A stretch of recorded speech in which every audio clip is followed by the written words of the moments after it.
The worst moment of my life was the day I heard my stepfather laughing and saying to his friends, "That's my boy. He knows how to handle women, even his own sister." They all laughed. I stood behind the door frozen. My stepbrother had just hurt me again the night before.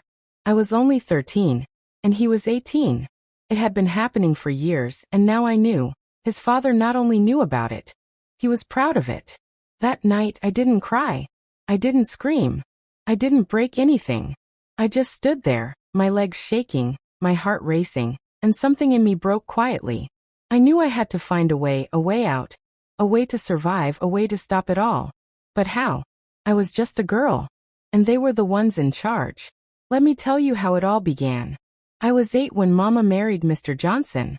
He was nice to her at first, smiling wide with his yellow teeth and bringing her gifts every Sunday. Mama was so happy for the first time in years after my real dad died in a car crash. We had been poor, lonely, and scared. So when Mr. Johnson came into our lives, she called him a blessing. But blessings don't come with secrets, and they don't bring monsters into your home. Mr. Johnson moved into our small apartment with his son Brian. Brian was already a big boy, tall, with broad shoulders and angry eyes that didn't blink much. I was scared of him the first day he arrived. He didn't talk to me. He just watched. Mama made us share a room at night because our house was too small, and I had no idea how dangerous that would be. At first, it was little things. Brian would pinch me, push me off the bed, or wake me up by pulling my hair. He called me names like rat and trash girl, and sometimes he'd spit on my pillow just to see me cry. I told Mama, but she said, "He's just getting used to a new home. Be patient." But I was the one who needed saving, not him. By the time I turned 9, the night visits started. He'd wait until Mr. Johnson and Mama were asleep, then climb into my bed. I didn't understand everything at the time, but I knew it was wrong. He would whisper threats in my ear. Things like, "Don't make a sound or I'll hurt your mama." I was too scared to move. One night, I finally gathered the courage to whisper to Mama while she was cooking. "Brian touched me at night," I said, my eyes wet. She dropped her spoon. "What?" she asked, but her voice was not warm, it was sharp, cold. I repeated myself, trembling. She looked at me like I was a demon. "Don't ever say that again," she snapped. "You're trying to destroy my marriage. Brian is your brother now. Respect him." She didn't hug me. She didn't ask questions. She just wiped her hands and continued cooking like I hadn't said anything at all. That was the first time I realized I was truly alone. Brian became bolder after that. He knew I had no one to run to. His father was always loud and scary, and Mama no longer listened. I stopped trying to tell. I stopped trying to fight. At school I smiled and got good grades. But inside me everything was breaking. Every day became a battle to breathe. Sometimes I would sit by the window and dream that my real dad would walk through the door and take me away. But that never happened. The only thing that changed was how often Brian came into my bed, and how his father started smiling at me in a way that made my skin crawl. Then one Sunday afternoon, I heard the worst thing in my life. Brian had just hurt me again the night before, and I had locked myself in the toilet all morning trying not to scream. I came out quietly, walked to the hallway, and heard Mr. Johnson talking to his friends on the porch. They were drinking beer and laughing hard. One man said, "Your boy is too wild. You need to calm him down." Mr. Johnson laughed loud and proud. "Calm him down? That boy is a king." You know what he told me? He said he's been training the girl. She don't fight anymore. She just obeys. He's not soft like you people. That's my boy. He knows how to handle women, even his own sister. The men laughed and clapped. One even said, "You're raising him well." I stood behind the door, frozen, unable to move. Every word hit me like a knife. I realized then that they didn't see me as a child, not even a human, just a thing in their house. A body, a toy. That was the moment I knew I needed to fight. I didn't know how and I didn't know when, but I was going to stop being silent. I was going to stop letting them win. And so I started watching, listening, planning. But the more I tried to stay out of their way, the more dangerous things became. One night, as I tiptoed to the kitchen for a drink of water, I heard the door creak behind me. I turned around, and there was Mr. Johnson, in the dark, blocking my way. smiling. "Where are you going, princess?" he asked. My heart stopped. My hands began to shake. He took a step closer. And then he reached for me. I dropped the cup from my hand. It hit the floor and shattered into pieces, but I didn't even flinch. My eyes stayed locked on his. Mr. Johnson's smile didn't fade. He just kept walking toward me like nothing had happened. "Don't be scared now," he said in a low, oily voice. "You're a big girl. Just like your mother." I tried to run, but his hand caught my arm. His grip was rough. I screamed loud this time, but he slapped his hand over my mouth. "No more of that noise," he growled. My body stiffened. I kicked.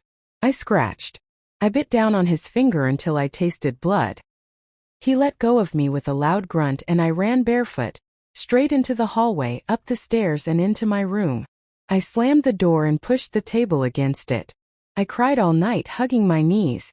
He never came after me that night again, maybe because I bit him hard enough. But that was the night I knew. Both father and son were monsters. And Mama was blind, or maybe she chose not to see. The next morning the house was silent. Mama didn't speak to me. I looked at her face while she chopped onions. Her eyes were swollen, her lips dry. She knew something had happened, I could tell. But she didn't ask. She didn't say one word. I skipped school for a week. I stayed in my room pretending to be sick, though I wished I really was. Sometimes I thought of ending everything, just taking one long sleep and never waking up again. But then I'd look at the photo of me and Mama from when I was 5, and I'd remember the soft, happy version of her. I wanted that version back. Maybe if I stayed strong, I could save her too. That was when I met someone who would change everything. Her name was Miss Clara. She was the school guidance counselor. I hadn't spoken to her much before, but after I returned to school, she noticed something in me. I think it was the way I didn't smile anymore. One afternoon, she called me into her office. "Is everything okay at home?" she asked gently. I stared at her desk. My lips refused to move. "Are you scared of someone?" Still silence. She sighed and handed me a paper. "If you ever want to talk, this is my number. Call me. Anytime." I tucked the paper into my pocket and nodded. I didn't call. Not right away. But something about her soft voice made me feel like maybe, just maybe, someone was willing to listen. Then came Brian's birthday.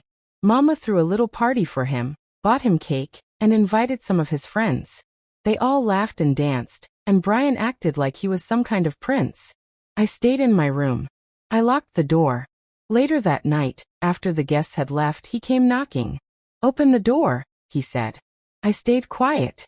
I said, "Open the door." I didn't move. My heart was beating fast. That was when he started kicking it. Again and again. The table I had pushed against it began to slide. I screamed as loud as I could. Mama came running up. "Brian, stop it," she shouted. "She locked me out. Tell her to open this door. Go to bed, Brian. I mean it." He cursed and stormed off. I heard him slam his own door. Mama didn't come in to check on me. She just left too. Like always. That night, I took out Miss Clara's number. I stared at it. My hands were shaking. Then I picked up the phone. I dialed. She picked up. "Hello. It's me. Sweetheart? Are you safe right now?" "No, iwisparat. I'm going to help you. But I need you to be strong." That call started something I never imagined. The next day, 2 women came to my school. They wore clean suits and calm faces. Social workers. They pulled me aside and asked gentle questions. I answered everything, my eyes wet, my hands cold. But my voice was clear. I told them about Brian. About Mr. Johnson. About the night in the kitchen. They took notes. They listened. Then they said they'd come to the house the next day. I was scared. What if Brian found out? What if Mr. Johnson hurt me again before they got there? That evening, I sat in silence during dinner. Mama looked at me once, then looked away. Mr. Johnson and Brian joked about a movie they were watching. My stomach turned, but I didn't say a word. Until Mr. Johnson looked up and said, "You've been quiet lately. Everything okay, sweetheart?" I smiled. "Yes, sir," I said. "Everything's just fine." And that's when I saw it, the evil pride in his eyes. Like he believed he had finally broken me. like I was theirs forever. But what he didn't know was that help was already on the way. The next morning, I left for school early, wearing the same fake smile I always wore. But when I returned home later that day, something terrible happened. As I stepped inside, I saw Mama's eyes, wide with panic. Then I heard Mr. Johnson's voice behind me, cold and dangerous. "You went and told, didn't you? You went and told, didn't you?" he repeated, stepping forward and closing the door behind him. I froze. Mama stood in the middle of the sitting room, her hands shaking, her eyes darting between me and him. She opened her mouth to speak but said nothing. I could hear Brian's footsteps upstairs. Slow, heavy, like a drumbeat warning me something was about to happen. "I asked you a question," Mr. Johnson barked. His voice boomed through the walls like thunder. "You brought people to my house? You think you can shame me?" I clutched my school bag tightly, too scared to drop it, too scared to answer. Then Mama stepped in. "She's just a child," she shouted. "Leave her alone." She didn't know what she was doing. My heart dropped. She was trying to protect me, but at the same time she was pretending like I made a mistake. Like telling the truth was something bad. Something shameful. Mr. Johnson turned on her with eyes full of fire. "Don't you raise your voice at me, woman.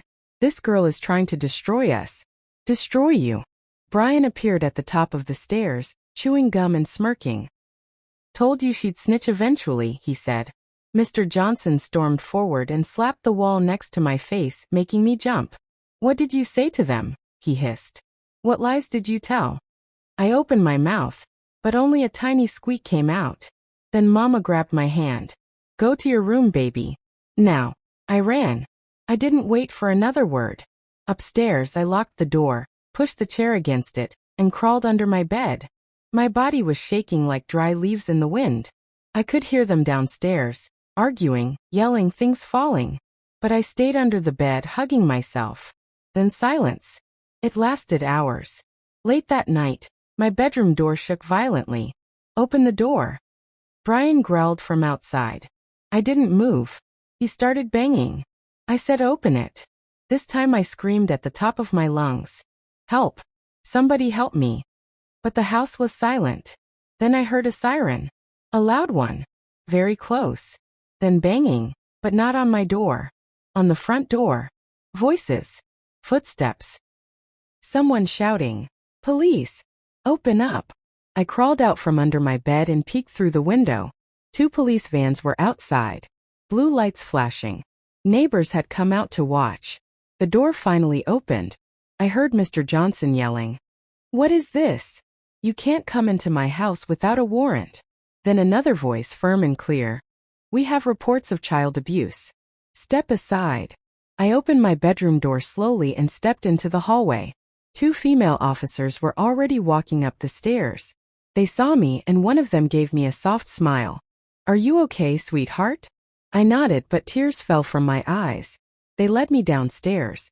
Mama was sitting on the couch, her hands covering her face. Mr. Johnson was handcuffed, shouting and swearing. Brian stood frozen near the wall, pale and speechless for the first time ever. One of the officers bent down and whispered to me, "You're safe now." I wanted to believe her, but I was still shaking, still afraid. They took me outside, past all the neighbors staring at me like I was a ghost. Some whispered, some frowned, but I kept walking. I didn't look back. I spent the night at a shelter for girls. It was small and quiet. The woman there, Aunt Rosa, gave me warm food and a soft blanket. "You're a brave little girl," she said. So brave. But I didn't feel brave. I felt broken. The next day, Miss Clara came to visit me. She brought clean clothes and hugged me tightly. "You did the right thing," she whispered. "Now we're going to keep you safe." Over the next few days, I was questioned again. I told my story over and over, to officers, counselors, lawyers. Sometimes I got tired of repeating it, but I knew I had to, because every word I said was another brick in the wall I was building to protect myself. One afternoon, I sat alone in the quiet garden of the shelter. The sun was bright. Birds chirped in the trees. But inside, I still felt like I was trapped in a dark room. Then Mama showed up. She wasn't smiling. She didn't run to hug me. She just stood by the gate, her face blank. I came to see you, she said. I nodded. We sat on a bench.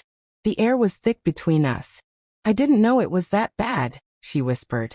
I looked away. I didn't know what to say. Wasn't it her job to know?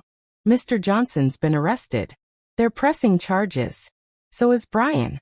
The police took everything. I said nothing. Then she started to cry. I'm sorry. I should have listened. I should have protected you. I was just scared. I didn't want to lose everything. I stood up. But I lost everything. She reached for my hand, but I stepped back. I need time, I said. And I walked away. That night, I wrote in my journal for the first time. I'm still scared, but now I know I'm not powerless. Just when I thought things were finally over, something happened that nearly crushed all the progress I had made. One of the girls at the shelter came rushing into the room. Turn on the TV. Turn it on.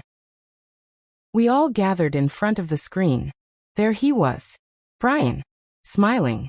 Walking out of the courthouse. The reporter said he had been released on bail. He was free. Flames. Orange, wild flames swallowing my apartment like a beast. I screamed. Help! Somebody help! Neighbors ran out in panic. Buckets. Water. Shouting. But it was too late. The fire had already taken over. My curtains exploded into ash, my books turned to dust, and everything I owned, letters, photos, childhood keepsakes, vanished in smoke. I stood there barefoot on the street, shivering even though the heat was blistering. And then I saw it, spray-painted on the ground outside my door. Leave or burn with it. I fell to my knees. People around me tried to console me, but I couldn't hear them. My ears were ringing not from the fire but from rage. From grief. From the ghost of Clara and the smell of destruction. It was him. I didn't even need proof. I knew. This was Mr. James's warning shot. His way of saying, you might have survived the basement, but don't think you'll survive the war. Marcus rushed to the scene when he heard. He tried to hold me, but I pushed him away. I was done crying. Done shaking. Done hiding behind anyone's protection. I'm not leaving, I said. I know you're scared, but I'm not scared anymore. He stared at me in silence. That night I had no home to go back to. But I didn't sleep in fear. I stayed with Mrs. Iadil, Clara's mother. She held my hand and prayed with me. She told me stories about Clara when she was young, and we both cried together like broken mothers. But I didn't tell her everything. I didn't want to put her in danger too. The next morning I met with Mr. Edom. He handed me a small flash drive. This is it, he said. The files are encrypted, but if they get leaked, Mr. James won't just lose his company. He'll face a full investigation. The fraud, the fake charity work, even the missing domestic workers. I held it in my hand like it was gold. Then why do I feel so afraid? I asked. Because you're human, he said. But being brave doesn't mean you don't feel fear. It means you fight anyway. I nodded slowly. So I came up with a plan. One last move. A move he'd never see coming. I reached out to a powerful investigative journalist named Evelyn Moore. A woman who had brought down corrupt senators, exposed illegal hospitals, and never backed away from a fight. Clara once mentioned her name as a lioness with a pen. Evelyn met me in secret, in an old cafe behind the university campus. She had silver braids and eyes that didn't blink much. I've heard whispers about Mr. James, she said, sipping black coffee. But no one's been brave enough to go against him. Are you sure you're ready to do this? I slid the flash drive across the table. I was locked in a basement. My best friend is dead. My apartment was burned to the ground. I'm done being quiet. Evelyn nodded. Then let's give the devil some sunlight. We planned for 3 days. Every file would be reviewed, fact-checked, and published online with supporting evidence. Video, audio, bank records, testimonies. Clara's story. My voice recording. Everything. But just as the story was ready to be released, Evelyn disappeared. Her phone went off. Her office was ransacked. And no one had seen her for 24 hours. I felt my lungs close. I ran to Mr. Edom's office in tears. She's gone. They took her. I know, he said, already packing his files into a black bag. They found out too fast. We need to disappear too. Lay low. We're next. I stared at him. You're saying we give up? He looked at me slowly. No. I'm saying we adapt. That night I knew what I had to do. I dressed in black, wrote one final letter and left it with Mrs. Iadil. Then I went back to the mansion. Back to Mr. James's home. I had one goal, face him. One-on-one. I didn't care if I walked out of that place in chains again. I just needed him to know I wasn't afraid. The house was quiet when I arrived. Too quiet. I slipped in through the kitchen door, which was strangely unlocked. And that's when I heard it. A voice upstairs. Two men shouting. One of them was Marcus. The other wasn't his father. I crept up slowly, my heart pounding. And what I saw froze me completely. Mr. James was on his knees, blood on his face. And standing over him was a man I didn't recognize, tall, dark, with a scar across his face and a gun in his hand. Marcus was shouting, "You said she'd be safe. You said no one would get hurt." The scar-faced man laughed. "Your father paid us to clean up his mess, but we don't do charity anymore." Then he turned to Mr. James. "Time to pay in full." And as he raised the gun, I screamed. The man looked up in shock. Marcus turned. And then, bang! A single gunshot tore through the air. The shot rang out like a thunderclap. I dropped to the floor, my hands over my ears, my heart ready to burst out of my chest. Silence followed. Then groaning. I looked up. Marcus was on the floor, clutching his side. Blood soaked through his shirt. His eyes were wide with pain but still alive. "Marcus!" I screamed, crawling toward him. Mr. James stumbled backward, using the wall for support. The scar-faced man looked stunned, like he hadn't meant to shoot Marcus. "You fool!" Mr. James shouted. I said, "No blood. That's my son." Scarface didn't blink. Too late. He pointed the gun at Mr. James again. "Pay me, or I'll finish what I started." "I'll get you the money," Mr. James begged. "Just let me get my phone." "Now," the man growled. "Cash. Not promises." I crawled to Marcus and pressed my hands against his wound. "Stay with me. Please stay with me." His lips moved. "Sarah, run." "I'm not leaving you," I whispered, tears spilling. "Not again." Scarface turned toward us, gun still raised. And that's when I made a decision. I stood up slowly, blood on my hands, shaking with rage and fear. "Shoot me," I said. "You want blood? You came for me anyway, right? Then do it. Let's end this." The man hesitated. Mr. James stared at me like I was insane. Then Scarface lowered the gun just slightly. "You're braver than I expected," he muttered.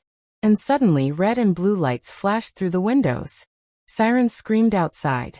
Police. Someone had called them. Maybe a neighbor. Maybe a staff member. Maybe fate. Scarface cursed under his breath and bolted toward the back door. But as he ran down the hall, the front door burst open. Boom. Officers stormed in, guns raised. Down. On the floor. Scarface tried to shoot his way out, but didn't make it past the kitchen. 2 shots to his legs brought him down screaming. I rushed back to Marcus and shouted, "He needs an ambulance. Please." Officers surrounded us, confused, panicked, trying to make sense of the crime scene. In the chaos, Mr. James tried to slip away, but I pointed at him. He hired the hitman. He tried to kill me twice. He locked me in the basement. He's behind everything. They cuffed him on the spot. Even as they dragged him away, he glared at me with those same dead eyes. "You think you've won?" he hissed. I didn't answer. I just looked at Marcus, who was barely conscious, and whispered, "Hold on. Don't leave me." The next hours were a blur. Hospital lights, surgery, blood transfusions, and prayers whispered in corners. I didn't sleep. I sat outside the operating room, my clothes still stained with his blood, refusing to go home, refusing to eat. I had lost Clara. I wasn't going to lose Marcus too. After what felt like forever, the doctor stepped out. "He made it," he said gently. "The bullet missed the organs. He'll recover." I collapsed to the floor in tears. But this time, they were tears of relief. Days passed. The news exploded like wildfire. Respected businessman arrested in murder plot and domestic abuse case. Fiancé escapes basement captivity, tells her story. Audio voice notes and hidden files expose secret crimes. The story Evelyn Moore had been preparing? Her assistant found the files and published them after her disappearance. Turns out, Evelyn wasn't missing. She had gone into hiding after receiving threats, waiting for the right moment to release everything. It was everywhere: TV, Twitter, blogs, radio. People finally listened. Mr. James was denied bail. Scarface, real name Kelvin Apara, confessed everything under pressure, including other crimes that linked back to Mr. James's construction empire. Even Mrs. James was questioned. The entire house of lies crumbled. But through it all, I never left Marcus's side. He was quiet in the hospital, always looking out the window. One day he finally spoke. "I'm sorry I didn't believe you sooner." I squeezed his hand. "You did in your own way." I let him control too much. I wanted to protect you, but I was too scared of him. "You're not him," I said gently. "You broke the chain. You took a bullet for me." He looked at me. "Do you still want to marry into this mess?" I smiled sadly. "Marcus, I didn't fall in love with your father. I fell in love with you." He closed his eyes, and for the first time in weeks, I saw peace on his face. But peace didn't last long. Because just 2 days later, someone slipped a note under the hospital door. One sentence. No name. Just, "The family never forgets." I stared at the note, cold running down my spine. There were more secrets. More people behind this. And they were watching. The note sat on the bedside table like a snake curled up in silence. "The family never forgets." I read it again and again, each time my heart pounding louder in my chest. I turned it over. No signature. No fingerprint. Just bold black letters stamped on thick, grainy paper. Marcus was asleep when I found it. I didn't wake him. I simply stepped out of the hospital room, holding the note like it was a piece of dynamite. I rushed to the security desk. "Who delivered this?" I asked the guard on duty. "Did anyone come by my room?" He looked confused. Checked the logs.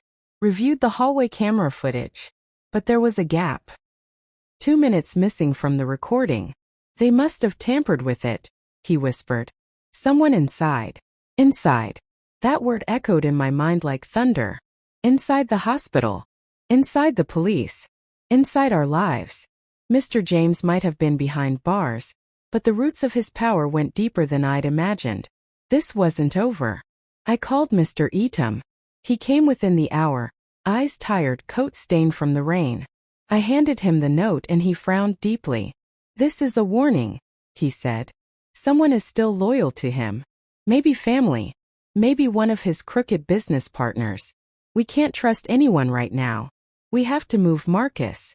Move him." I blinked. "He just came out of surgery. I'll make the arrangements," he said, already dialing numbers. By nightfall, Marcus was relocated to a private, heavily guarded clinic outside Lagos. I rode in the ambulance beside him, clutching his hand tightly, peeking out the window at every turn, wondering if a car would follow. If a man with a scar would appear again. We made it safely. The clinic was small, quiet, with only 6 rooms. But each had its own security detail, and no visitors without my permission. For the first time in a while I could breathe. For a moment. But then the calls began. Blocked numbers. Voicemails with nothing but breathing on the other end. Texts saying, "We know where you are." I changed my SIM. I changed phones. But somehow they always found me.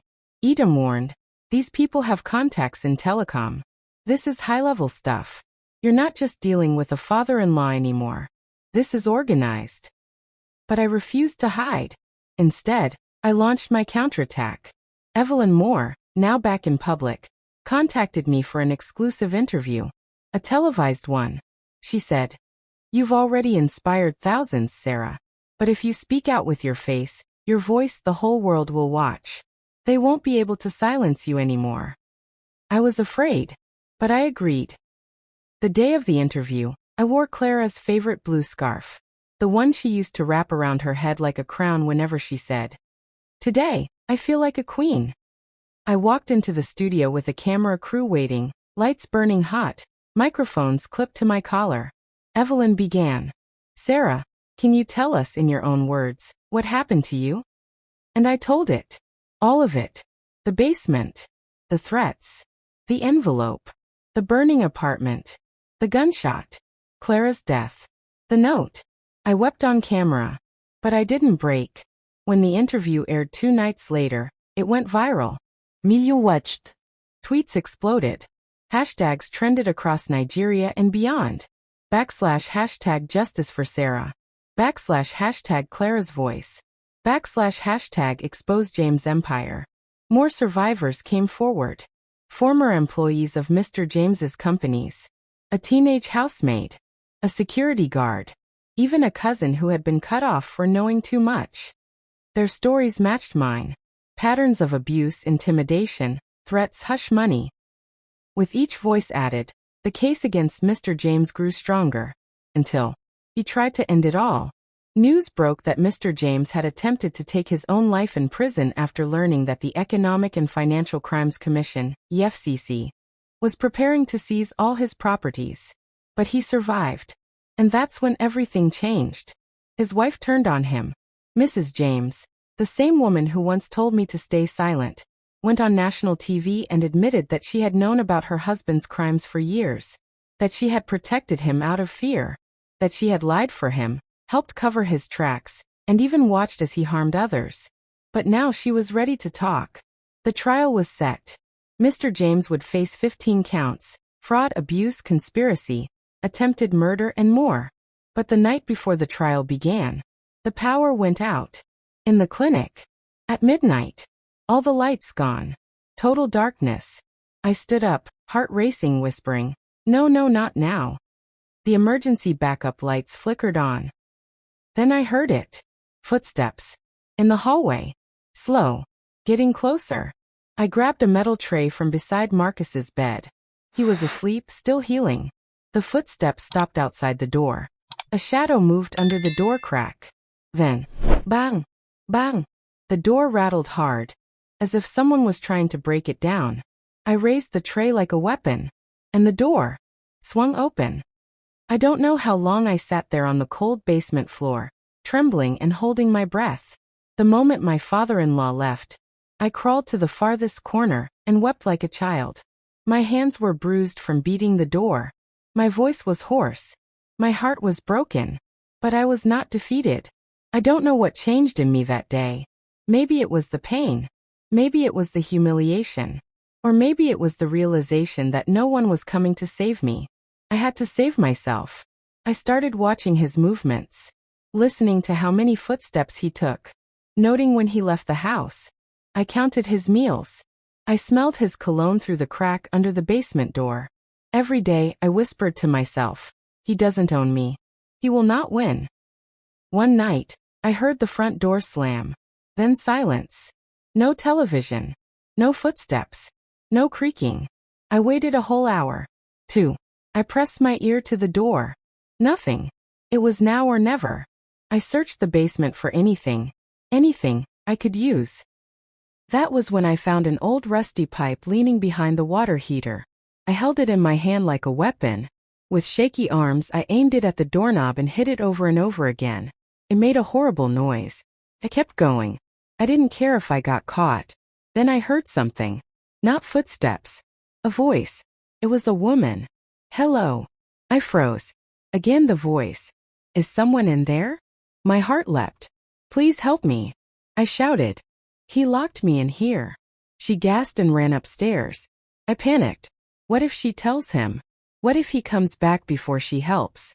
But then a few minutes later I heard banging at the door. "Step back," someone shouted. I stepped away just as the basement door burst open. A man and the woman from earlier stood there. He looked like a neighbor. She looked horrified. The woman ran to me and threw a blanket around my shoulders. "Oh my God, are you okay?" I nodded weakly, eyes full of tears. The man helped me up the stairs and into the living room. I hadn't seen sunlight in what felt like days. But just as I stepped into the open, my father-in-law stormed through the front door. His eyes widened when he saw me. "You, how did you?" he bellowed. The neighbor stepped between us. "Back off," he warned. "We're calling the police." But instead of backing down, my father-in-law reached into his coat pocket and pulled out something small and shiny. A blade. He charged. Everything happened in a blur. He came at us with that knife, eyes wild like an animal. The neighbor man shoved me behind him and tried to block the attack, but my father-in-law slashed blindly, screaming, "She belongs to me. She's mine." The knife grazed the neighbor's arm. Blood gushed instantly. The woman screamed. I froze, heart pounding, until I saw the neighbor stumble.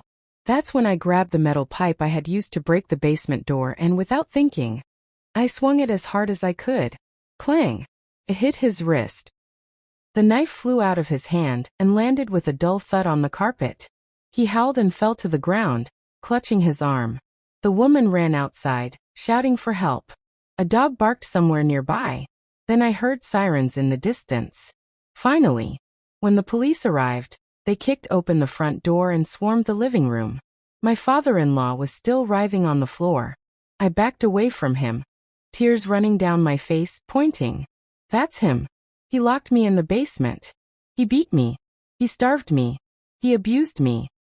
The officers rushed to cuff him, and though he kicked and cursed, they subdued him quickly.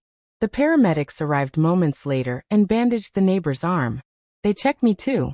I had bruises everywhere, arms, face, ribs, but I didn't feel the pain anymore. I felt freedom. As they led him out in handcuffs, my father-in-law locked eyes with me. He spat on the ground and hissed, "You ruined everything." But he was wrong. He had already ruined everything. I was just now learning how to piece myself back together. The officers asked if I had anywhere safe to go. I didn't. My parents were long gone. My siblings scattered. But the woman, the neighbor, took my hand and said, "She'll stay with me." And that night I slept in a clean bed under a warm blanket, with the door open and the lights on. Just in case. I was free but far from healed.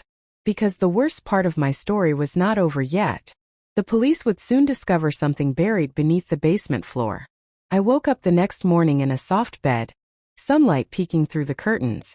For a moment I thought it was all a dream, until I turned my neck and winced in pain. The bruises, the cuts, the memories. No, it was real. The woman brought me warm tea and soft bread. She sat quietly, letting me eat in peace. Then the police came back. They wanted to ask questions. Hard questions.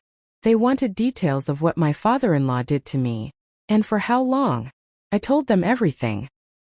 The beatings, the days without food, the chains, the insults, the time he tied me up and left me in the dark, telling me that no one would ever come for me. They wrote down every word, their eyes wide with disbelief, yet full of sympathy. Then one of them said something strange. "We found something in the basement." I felt my stomach turn. They asked me if I ever saw him digging or doing anything suspicious down there. I said no. I was usually tied up in the dark corner. I didn't even know what day it was, most of the time. Then they told me. They found bones. Human bones. Under the basement floor, beneath the dirty carpet and hidden tiles, buried in the soil. Someone was there. I gasped. My hands began to shake. "Whose bones?" I asked, though I didn't want to know. They said they were still testing, but it looked like the remains belonged to a woman. And from the age and size, possibly my aunt. His first wife. Suddenly everything made sense. The way no one ever talked about her. How he always claimed she ran away. How angry he became whenever her name was mentioned. Tears filled my eyes. He had done this before. I was not the first, but I would be the last. Because now the truth was out, and justice had only just begun. That same evening, as the news of the basement bones hit the headlines, everything changed. My father-in-law's face was all over the TV. Neighbors gathered outside his compound, whispering, pointing, shouting. Some wept. Others screamed curses. He was no longer just a monster to me. He was a murderer to the world. The police kept him in custody, and the investigation deepened. They brought in forensic experts, and after days of testing it was confirmed. The bones belonged to Margaret Hill, his late wife, my fiancé's mother, a woman who disappeared without a trace nearly 20 years ago. He had told everyone she packed her things and ran off with a younger man. People believed him. Even Michael believed him. Until now. Michael had been quiet for days. He didn't call. He didn't text. I understood. The weight of betrayal is heavy, especially when it comes from blood. But one morning, he walked into the safe house where I was staying. His eyes were red, tired. His face pale. But his voice soft, gentle. "I'm sorry, Anna." Tears spilled from my eyes the moment he said my name. "I'm so sorry I didn't believe you at first. I thought he was a strict man, yes, but not this." His voice cracked. We cried together. For all we had lost. For what we could never get back. "I still love you," he said, holding my hand. "But I understand if you don't want to continue with the wedding. I wouldn't blame you." That question hung in the air like fog. Did I still want to marry him? Could I separate the man from his father? Could I erase the trauma that lived under my skin, etched in every scar?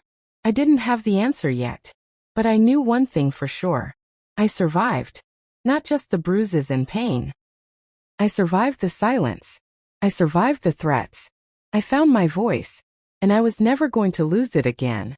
A week later, my father-in-law was officially charged with multiple crimes: kidnapping, assault, attempted murder, homicide.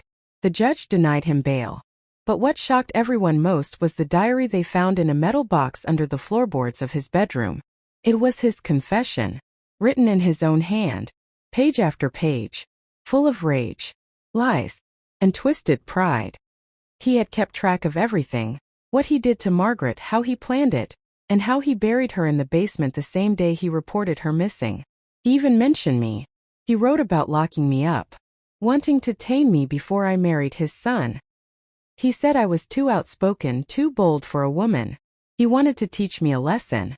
But the only lesson that echoed through the court when the diary was read out loud was: silence empowers monsters, and monsters thrive when no one speaks up. After the trial, I stood outside the courthouse, cameras flashing, reporters asking questions, people shouting my name. But I wasn't interested in fame. I wanted peace. I looked into the lens of one camera and said, to every girl out there who's afraid to speak up, I was afraid too. But silence almost killed me. Don't wait. Tell someone. Scream. Run. Break down that door. Because your voice can save your life. The video went viral. Girls wrote me letters from all over the country. Survivors. Fighters. Women who had been locked in their own silent basements. And Michael? We decided to take a break. Not because we didn't love each other, but because we needed to heal, separately. He needed to understand who his father truly was. And I needed to remember who I truly was, before the trauma. It's been 2 years now. I run a foundation that helps girls escape abusive homes. I speak at schools. I mentor young women.